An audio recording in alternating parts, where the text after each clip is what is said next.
What's happening, Quick Nations? Coach Abell here with your weekly updates. Okay, biggest thing to say before we get started is continue to monitor and pay attention to all the governor's announcements and the updates we're getting from the State Department.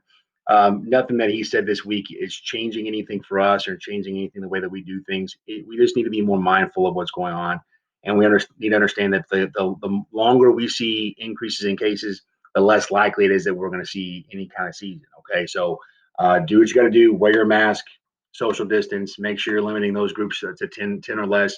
Do all the things. We're going to continue to do the things we've been doing. Miss Nicole's done a great job of making sure that we stay in compliance. Let's do what we got to do. Let's come together and figure this thing out. That way we can have a season. We've got 20 seniors and we have another 60 guys that deserve to play this year. It's their passion. It's what drives them. It's what motivates them. We want nothing more than what's best for those guys. Okay. Let's go ahead and get into this week's announcements. Biggest thing is Monday through Thursday this week. Obviously, yesterday was canceled. The weather remain, Mother Nature remains undefeated against meteorologists. Um, we made a decision based on the radar. Didn't actually come to be true, but that's okay. We were a little bit more cautious, and that's fine. So Tuesday, Wednesday, Thursday of this week, we're going to work on our virtual combine. All that means is that we're going to record guys as they are doing their particular exercises or workouts or events and upload it to their huddle. That way, the college coaches have that at their fingertips. This is particularly good for guys that didn't get a lot of playing time over the last year or two. It's a great way for them to get the exposure that they need without having a lot of game tape.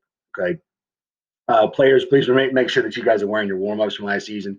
If you're in groups 1 and 3, 2 and 4, we'll do this down the road when we feel as though you're more ready and comfortable to do these activities.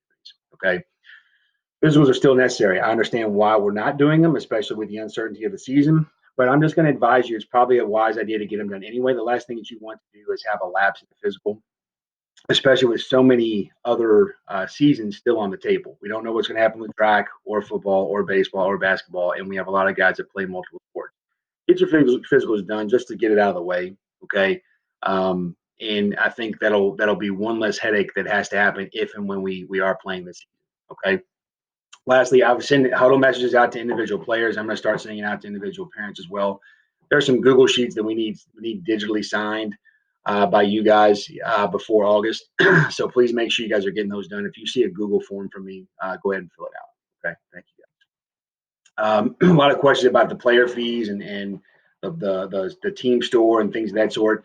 Because of COVID, we've had to change some things up. We had to change a vendor, so the people that we're buying from are a little bit different. We're hoping that this thing will get launched this Friday. I know I keep pushing it back, but things just keep happening that push the dates back. Okay, so you'll get more information on that. The schedule remains the same to the end of this month. We hope to find something out next Tuesday. That's the KHSA Border Patrol meeting. That's going to be the meeting where they talk about their proposal for the season. We are going to be in the last few states to make a decision. Meanwhile, California, Ohio, I just saw Ohio's proposal a few minutes ago. People are wanting the football to happen, and that's good to know. Okay, but we just have to continue to be flexible and pay attention to these things, and we'll give you the information as it becomes available. Okay, just for parents, biggest thing, guys, is volunteers. Fundraising is more important now than it ever has been. I want to thank the Randall family for helping us out. Coach Nichols, Coach Dodd for helping us out this Saturday. Um, Big deal. Louisville FC soccer games, way to make us some good money. The other things you see there, Amazon Smile, Kroger Plus cards. We need those. We need those things to happen. Those are easy fundraisers for us. I need a gardener or landscaper for some projects at Fern Creek. If you and or your spouse would like to have a free game pass for this season, however many games we're going to have, I could really use your help. So give me a holler and I'll tell you more about that. Lastly, I know there's a big movement to boycott Churchill Downs, and I completely understand why. And I side with and I want to support those who are using their voice to speak against social injustice. But I do want to make clear that these 2 dates at Churchill Downs make us quite a bit of money that go directly to your son. Something to consider. If there's any issues with that, please give me a call. I completely understand if you guys don't want to, et cetera, et cetera. That's all I got for you. Hope is greater than fear. We'll see you soon. As always, contact me if you have any questions.